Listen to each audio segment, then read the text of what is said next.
So this topic came about when I was talking to the Tier 3 cats on Twitch.tv after a One Piece Chapter Live reaction. It's simple, but it does get the mind jogging a bit.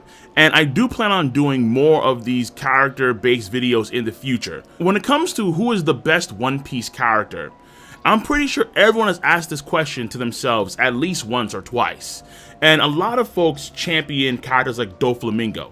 Doflamingo is a strong character. He has a lot of depth to him when it comes to his backstory, when it comes to not only him killing his father, but also Rocinante as well. Dofi's story is told really well over the course of a lot of the flashbacks that we get in Dressrosa. That is for damn sure. The same thing goes for Law. A lot of folks really started to dig Law tremendously during and after Dressrosa. Within the world of One Piece, Law does stick out as a pretty good character. So Doflamingo and Law have been characters that a lot of folks would say are the best character in One Piece.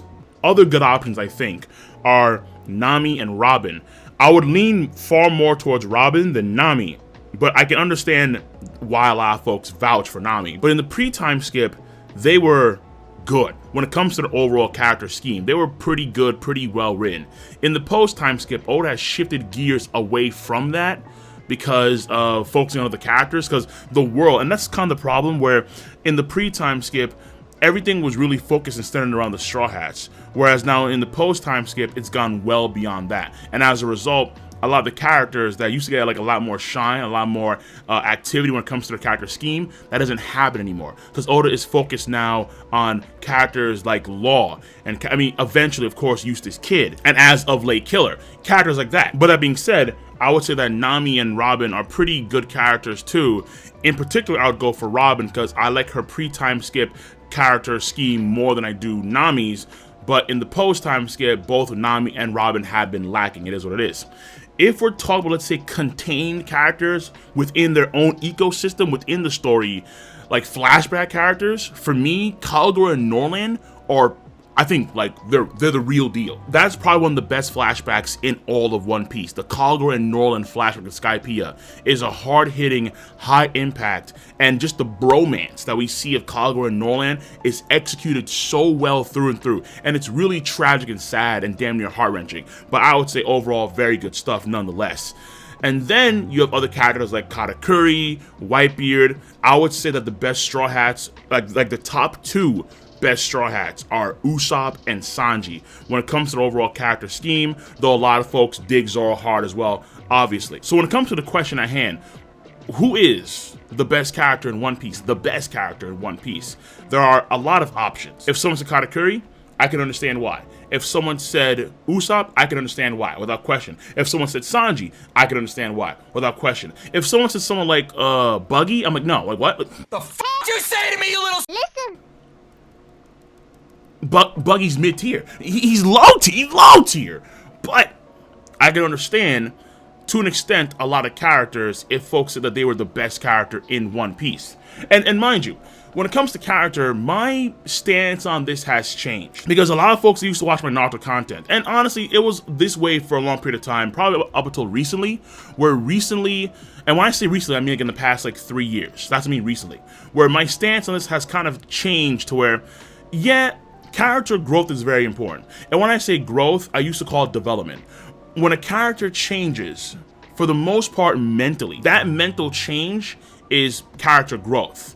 And character development is something that is more so flashbacks when it comes to lore, when it comes to their current situation within the world, how that's written, and the characterization is more so like their physical features and their personality and that kind of stuff. Because I've been writing. Your boy's been trying. I have a few stories in mind, so in the future, potentially your boy over here could be the next coming of Ichiro Oda. But I've been writing a few things here or there, because when you read so many manga, when you watch so many movies, you want to give it a go. At least I want to give it a go. So for me, character growth was always like the prima thing when it comes to over the course of a story, characters changing. But after seeing so many examples of negative growth and things taking negative spins, like hard negative spins, like for example, for me, Naruto Uzumaki was one of the prima examples of a character growing, but in a overall negative way. Naruto, I think, is I think he's a bad character. Never forget, never, ever forget that Neji Hyuga was right. Never forget that. That to this day, pre-time skip and post-time skip Naruto, it is mind-boggling of how out are you bad of a character Naruto becomes.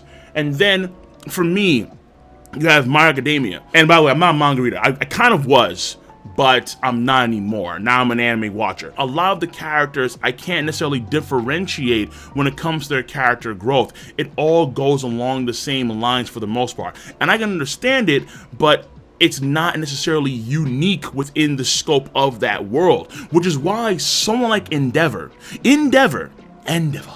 is the best character in My Hero, bar none. 俺を見ていてくれ。 Like Kirishima and Midoriya, there are of course differences, but at the same time, the differences are not that substantial enough to say Kirishima is really all that different from Midoriya. Like truly. But Endeavor, another example would be like, not let's say manga and anime, Game of Thrones. Oh.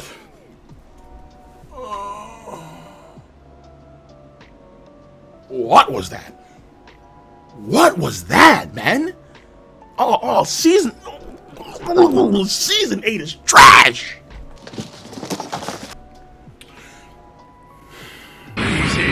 There are cases, clear cases, that I've been seeing all across the spectrum over the past half decade where character development is good, but now I'm more of the mindset that it should not be valued more than other aspects of a character scheme. Which is why, for me, the best character in One Piece is not Ace. I think Ace is a really strong character. Ace finds his reason to live. That's a huge deal. And if you do this, right? If you reread the ASL flashback and then watch Marineford War, it kind of hits differently. I understand Oda's purpose in doing the reverse in the actual canon story, because you have this flashback where you know that Ace is already dead, but you see how we got to where we were, and it's really tragic. It really is.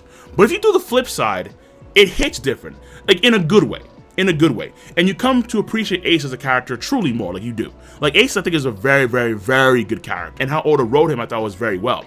And I can easily understand folks putting Ace as the #1 character in One Piece. I can easily understand that. However, for me, the #1 character in One Piece is Monkey D. Garp. Garp is the best character in One Piece. Now, this may come as a surprise to folks, because folks, think I trash on Garp. It's like, no, I don't trash on Garp unless it's his power. And it's not even a trash. I just don't think that... okay. Okay, now I got it. Okay, I got it. Real briefly, I would argue confidently that Garp would lose to any admiral in a one-on-one fight in the pre-time skip. He would lose to Kizaru, he would lose to Akainu, and he would lose to Aokiji in a one-on-one fight in the pre-time skip. And I know the quote is kind of misplaced because Kratos does win because you're Kratos, but in God of War 4, when Baldur says, "Slow and old, you should have never have come to Midgard."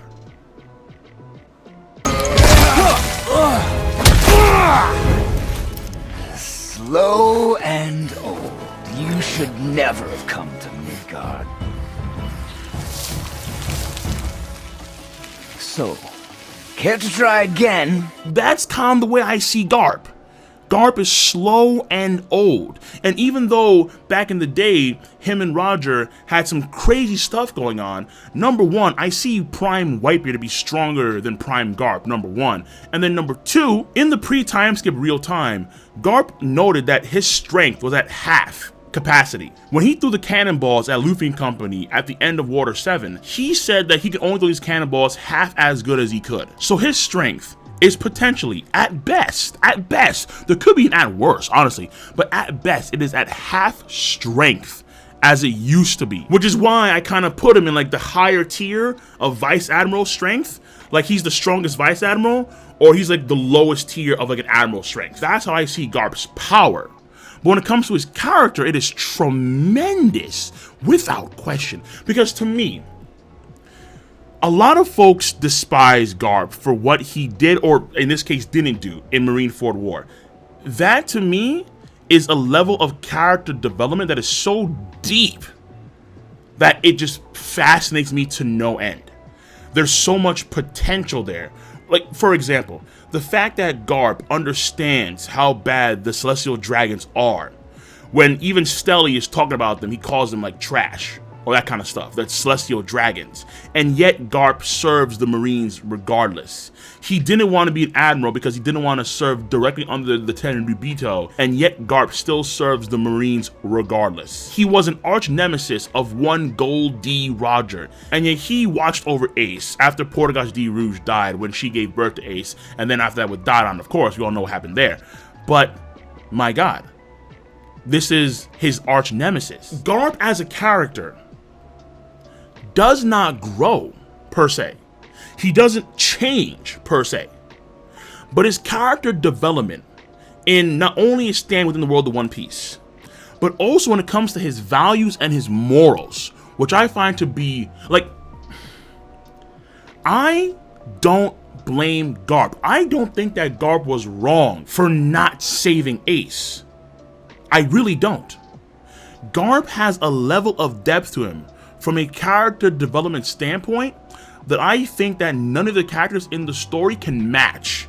Even though he doesn't necessarily grow as a character, from a mental aspect, like he doesn't actually change personality-wise. Like in One Piece, you're gonna be hard pressed to find a Thorfinn from Vinland Saga, which is not necessarily a bad thing, because again, if you value character development just as much as character growth and overall character scheme, if all things are equal, and you focus more so on how well written the character is within the story, then for me, without question, Monkey D. Garp is the best character in One Piece. I know folks want to hate Garp because of him not taking any action, but he did kind of take action in not stopping Luffy. And all of the questions that so many folks have when it comes to Garp's decisions or his lack thereof, these things are a level of character development that is so deep that does make him, for me, the best character in the story. So power-wise, I don't think he's that guy anymore. Nowadays, no. I mean, it's been 2 years since the pre-time skip, so he's probably even weaker because he's gotten older. But his character, I think, is at the top. But let me know where you stand on the conversation at hand. Be sure, and of course, I will do more of these topic videos in the future, because this is not necessarily a pure in-depth dive into the reasons why. I'll save a video for that for the future. This video is more so just a generalization of the matter. Just more so, I think that Garp is the best character in One Piece, and my stance on character schemes has changed as the years have gone by. So again, let me know your stance on the subject matter at hand. Be sure to rate the video. It is not that hard to do. I guarantee you that, because I know that you all have a device called Zamaosu. You use Zamaosu to click, rate the video, to click, subscribe, to click on that bell to join the squad. And of course, as always, feel free to, please do, comment in the comment section down below. Peace, and have a nice goddamn day.